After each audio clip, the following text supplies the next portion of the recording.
তৎসৎ। দ্বিতীয় অধ্যায়, সাংখ্যযোগ।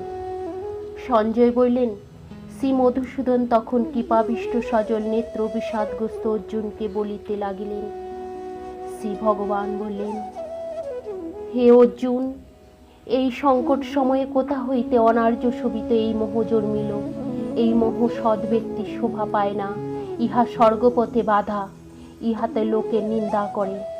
হে অর্জুন, দুর্বলতা ছাড়ো, ইহা তোমার যোগ্য নয়। হে শত্রু বিজয়ী বীর, ক্ষুদ্র হৃদয় দুর্বলতা ছাড়িয়া যুদ্ধে উদ্যত হও। অর্জুন বললেন, হে মধুসূদন, কিভাবে আমি পূজনীয় ভীষ্ম ও দ্রোণের সহিত বাণের দ্বারা যুদ্ধ করিব? মহাত্মা গুরুজন বধ না করিয়া ইহলোকে ভিক্ষা করিয়া খাওয়াও ভালো, অথচ ইহাদিগকে বধ করিলে উহাদের রক্ত মাখা অর্থ রাজ্য ভোগ করিতে হইবে। যুদ্ধে আমরা জয়লাভ করি অথবা উহারা আমাদের পরাজিত করে, তবে কোনটি যে মঙ্গলময় তা বুঝি না। কারণ যাহাদিগকে বধ করিয়া বাঁচিতে চাহি না, সেই ধৃতরাষ্ট্রপুত্র আমার সম্মুখে উপস্থিত রহিয়াছে। দীনতা ও জ্ঞাতিক্ষয় পাপে ভীত প্রকৃত ধর্মবিকার আমার চিত্র বিকল, আমাকে যাহা নিশ্চিত শ্রেয় তাহা করিয়া বলো। আমি তোমার শিষ্য শরণাগত, আমাকে তুমি উপদেশ দাও। যেমন অর্থ আছে অথচ শত্রু নাই, পৃথিবীতে সেই রূপ রাজ্য পাইল, এমনকি দেবতাদের অধিপত্য পাইল, তবু চিত্র শোধ করে এই দুঃখের কাছে সমস্ত হেয়। সঞ্জয় বললেন, শত্রু বিজয়ী অলসতা শূন্য অর্জুন ভগবান শ্রীকৃষ্ণের এই সকল কথা বলিবার পর বলিলেন, আমি যুদ্ধ করিব না।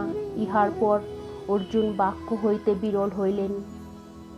হে রাজন, উভয় সৈন্যদলের মধ্যে দুঃখিত অর্জুনকে বিষাদগ্রস্ত দেখিয়া শ্রীকৃষ্ণ হাস্যমুখে এই কথা বলিলেন। শ্রীকৃষ্ণ বললেন, যাহা শোক করার অযোগ্য সেই বিষয়ে অনুশোচনা করিতেছ, আবার জ্ঞানীর মতো কথা বলিতেছ। কিন্তু জ্ঞানী ব্যক্তিরা মৃত বা জীবিত জন্য কখনো শোক করে না। আমি, তুমি বা এই রাজারা যে ইতিমধ্যে ছিলাম না তাহাও নহে, কিংবা পরেও যে থাকিব না তাহাও নহে। যেমন প্রত্যেকের জীবনে বাল্য যৌবন বার্ধক্য আসে যায়, আত্মা অন্য দেহে চলিয়া যাওয়া, তেমনি মৃত্যুও একটি। ইহাতে পণ্ডিতেরা কখনো বিচলিত হয় না। হে অর্জুন, ইন্দ্রিয়গণের সহিত বিষয়ে সংযোগে সুখ দুঃখ শীত গ্রীষ্মাদি জন্মে এতএব এই সকল অনিত্য বিষয়ে তুচ্ছ জ্ঞানে সহ্য করাই ঠিক।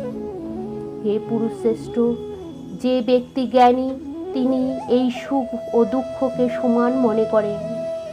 যাহাকে এই সকল ইন্দ্রিয় পীড়া দিতে পারে না, তিনি মোক্ষ লাভ করিতে পারেন। অনিত্য বস্তুর অস্তিত্ব নাই, নিত্য বস্তুর বিনাশ নাই। তত্ত্বদর্শীগণ ইহার প্রকৃত রূপ জানিতে পারিয়াছেন। যিনি সর্বত্রব্যাপী তাহাকে অবিনাশী বলিয়া জানিও, সেই অব্যয় আত্মাকে কেহ বিনাশ করিতে পারে সমর্থ হয় না। পণ্ডিতেরা বলে, এই দেহধারী আত্মা নিত্য বস্তুর ভোগরহিত ও পরিণাম শূন্য, এই আত্মার দেহগুলোর বিনাশ হইবে। এতএব হে অর্জুন, যুদ্ধ করো।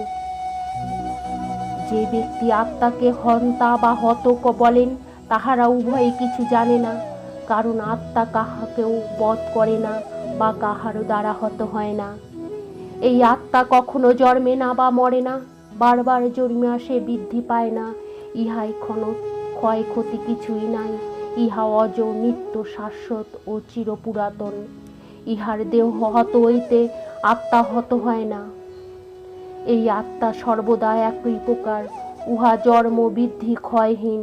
হে পার্থ, যিনি এইভাবে আত্মাকে জানেন, তিনি কাহাকেই বা বধ করেন বা করান।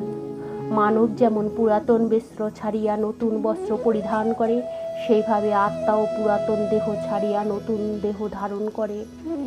এই আত্মাকে অস্ত্র দিয়া ছেদন করা যায় না, অগ্নি ইহাকে দগ্ধ করিতে পারে না, জল ইহাকে আর্দ্র করিতে পারে না, এবং বায়ু ইহাকে শুষ্ক করিতে পারে না। এই আত্মা ছিন্ন, দগ্ধ, শুষ্ক, সিক্ত হয় না। ইহা চিরকাল এইভাবে আছে। আত্মা সর্বব্যাপী ও পরিবর্তনহীন, ইহা অচল ও সনাতন। এতএব ইহাকে এই প্রকার জানিয়া ইহার জন্য তোমার অনুশোচনা করা উচিত নহে। হে মহাবীর, আত্মা নিত্য জন্মে আর নিত্য মরে যদি মনে করো, তাহাতেই বা দুঃখ কেন? কারণ জন্মিলেই মৃত্যু আর মরিলেই জন্ম, ইহা এড়ানো যায় না। তাই এই বিষয়ে তোমার দুঃখ করা বৃথা। হে পার্থ, জীবগণ জন্মের আগে কি ছিল বা মরণের পরে কি হইবে তাহা জানে না, বর্তমানে জানা যায়। সুতরাং এ সকল বিষয়ে বৃথা খেদ করিবার কি আছে?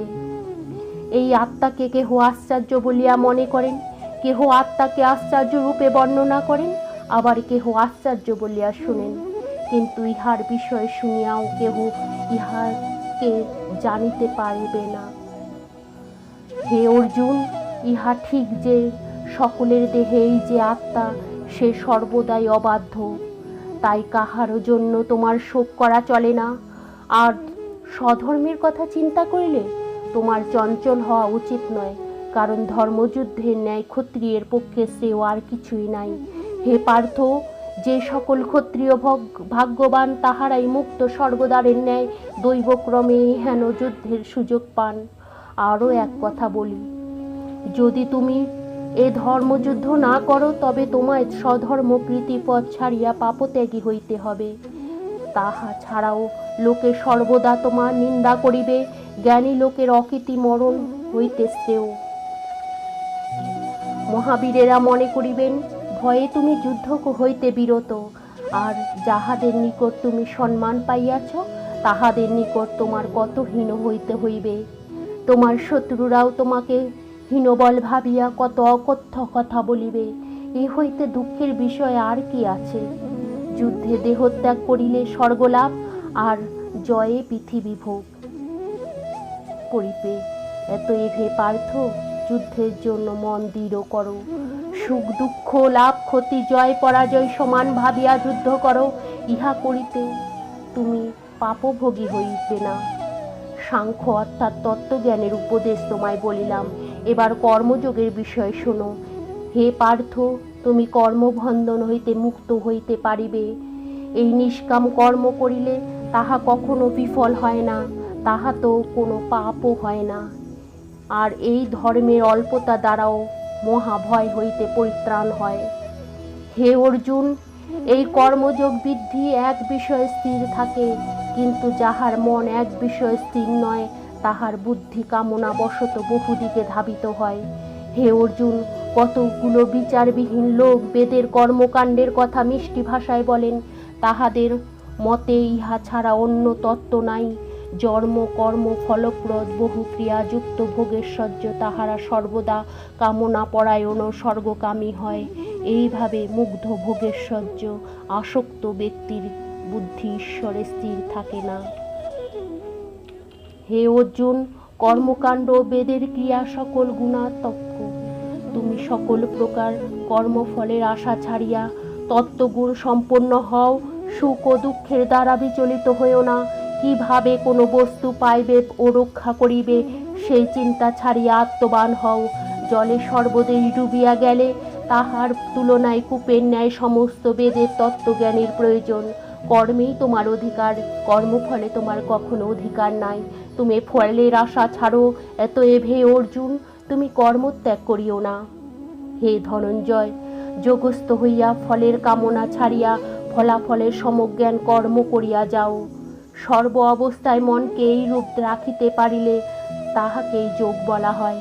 হে অর্জুন, এই বুদ্ধি যোগ হইতে কর্ম হয়। তুমি বুদ্ধি যোগের আশ্রয় লও। ফলকামী কৃপণ অর্থাৎ অতি হেয়। ফলাফলে সমান বুদ্ধি জন্মিলে জ্ঞানী এ জন্মের পাপ ও পুণ্য দুটোকেই ছাড়াইয়া যাইতে পারে। যোগযুক্ত হও। উক্ত কর্মের কৌশলী যোগ। মনীষীরা কর্ম ফল ত্যাগ করিয়া সংসার বন্ধন হইতে মুক্ত হইয়া মোক্ষ লাভ করেন। যখন তোমার বুদ্ধি মোহরূপ পাপ হইতে উত্তীর্ণ হইবে, তখনই তুমি শ্রোতব্য বা স্রোত কর্মফলে বৈরাগ্য নির্বেদ প্রাপ্ত হইবে। নানারূপ লৌকিক ও বৈদিক কর্মফলের কথা শুনিয়া তোমার বুদ্ধি বিক্ষিপ্ত হইয়া আছে। যখন তোমার এই বুদ্ধি নিশ্চল হইয়া সমাধিতে অচলা হইয়া অবস্থান করিবে, তখনই তুমি যোগযুক্ত হইবে। অর্জুন বললেন, হে কেশব, ব্রহ্মজ্ঞানী যোগীর লক্ষণ কি? তিনি কিভাবে কথা বলেন, কিভাবে বসেন, কিভাবে চলাফেরা করেন? শ্রী ভগবান বলেন, হে পার্থ, যখন যোগী মনোগত সমস্ত কামনা ত্যাগ করিয়া আমাতেই আপনি তুষ্ট থাকেন, তখনই তাহা স্থির প্রজ্ঞ বলা হয়। যিনি শুভ বিষয়ে ফল পাইয়াও আহ্লাদিত বা বিকারগ্রস্ত হন না, তাহারই স্থির প্রজ্ঞ প্রতিষ্ঠিত হইয়াছে। কূর্ম যেমন আপন অঙ্গ সকলকে সংকুচিত করিয়া নিজ দেহের মধ্যে গুটাইয়া লয়, সেইরূপ যে ব্যক্তি ইন্দ্রিয় সকলকে বিষয় ভোগ্য বস্তু হইতে ফিরাইয়া আনিতে পারেন, তাহারও স্থির প্রজ্ঞ হইয়াছে। কেহ কেহ ইন্দ্রিয় দ্বারা ভোগ বাসনা করেন না, তথাপি তাহার ভোগে আকাঙ্ক্ষা থাকিয়াই যায়, কিন্তু স্থির প্রজ্ঞ ব্যক্তির ঈশ্বর দর্শনে তাহা লুপ্ত হয়। হে অর্জুন, জ্ঞানী ব্যক্তি মোক্ষের জন্য যত্ন করিলেও সময় সময় তাহার মনকে বলবান ইন্দ্রিয়ের বলপূর্বক কুপথে লইয়া যায়। যিনি যোগী, তিনি ইন্দ্রিয় সকলকে দমন করিয়া মত পরায়ণ হইয়া থাকেন, কারণ যাহার ইন্দ্রিয়গুলো বশীভূত হইয়াছে সেই ব্যক্তি স্থির প্রজ্ঞ। বিষয়ের বিষয়ে চিন্তা করিতে করিতে মানবের মনে সেই আসক্তি জন্মে, আসক্তি হইতে কামনা, এবং সেই কামনা বাধা পাইলে ক্রোধের উদয় হয়। ক্রোধ হইতে মোহ জন্মে, আবার মোহ হইতে স্মৃতিভংশ হয়, স্মৃতিভংশে বুদ্ধিভংশ, এবং বুদ্ধিভংশে মানব অধঃপতনে যায়। যাহার মন নিজ বশ হইয়াছে এবং ইন্দ্রিয়গুলোর মনের বশে আছে, তিনি বিষয়ে ভোগ থাকিয়াও অন্তরে শান্তি লাভ করেন। যাহার মন সদাই প্রসন্ন, তাহার সর্বদুঃখের হানি হয় ও অতি শীঘ্রই বুদ্ধি স্থির হয়। যাহার মন স্থির হয় নাই, তাহার আত্মজ্ঞান হয় না, আর যাহার ভাবনা নাই, তার শান্তি নাই। শান্তি বিনা সুখ কোথায়? যে ইন্দ্রিয়গুলো বিষয়ের ভোগ করিবার জন্য ছুটিয়া বেড়ায়, তাহার যে কোনো একটি পশ্চাতে মনও ধাবিত হয়, এবং বায়ু যেমন জলের নৌকাকে ডুবাইয়া দেয়, তেমনি উহা মানবের প্রকৃত বুদ্ধিকে হরণ করিয়া লয়। এতএব মহাবীর অর্জুন, যাহা সমগ্র ইন্দ্রিয় ভোগ বিরত হইতে সম্পূর্ণভাবে নিবৃত্ত হইয়াছে, তাহারও প্রজ্ঞ প্রতিষ্ঠিত হইয়াছে। সাধারণ প্রাণী যেমন রাত্রি সংযমী সেই ব্যাপারে জাগ্রত থাকেন, আবার যেই বিষয়ে লইয়া সাধারণ প্রাণীরা জাগ্রত, জ্ঞানীদের সেই ব্যাপারে নিদ্রার স্বরূপ। নানা প্রকার নদ নদীর জল সাগরে গিয়া পড়ে, কিন্তু তাহাতেও সাগরের কিছু পরিবর্তন হয় না। তেমনি সেই ব্যক্তি ভোগে থাকিয়াও শান্তি লাভ করিয়া থাকেন, কিন্তু যে ভোগের ইচ্ছা করে, তাহার পক্ষে শান্তি দুর্লভ। যে ব্যক্তি সমস্ত কামনা ত্যাগ করিয়া আকাঙ্ক্ষা, অহংকার, মমতা শূন্য হইয়া সংসারে বিচরণ করেন, সেই ব্যক্তি শক্তি লাভ করেন। হে অর্জুন, ইহাকেই ব্রহ্মনিষ্ঠার অবস্থিত বলে। ইহা পাইয়া সেই ব্যক্তি আর সংসার মায়ায় মুগ্ধ হয় না। মৃত্যুকালেও এই জ্ঞান স্থিতি হইতে তাহার ব্রহ্ম নির্মাণ লাভ হয়। ইতি সাংখ্যযোগ নাম 2য় অধ্যায়। রাধে রাধে। গীতার প্রত্যেক অধ্যায় পাঠের পর গীতার মাহাত্ম্য পড়তে হয়। ভিডিওটা বড় হয়ে যাবে বলে আমি এই ভিডিওর নিচে ডেসক্রিপশানে গীতার মাহাত্ম্যের ভিডিওর লিঙ্কটা দিয়ে রাখবো, আপনারা অবশ্যই দেখে নেবেন।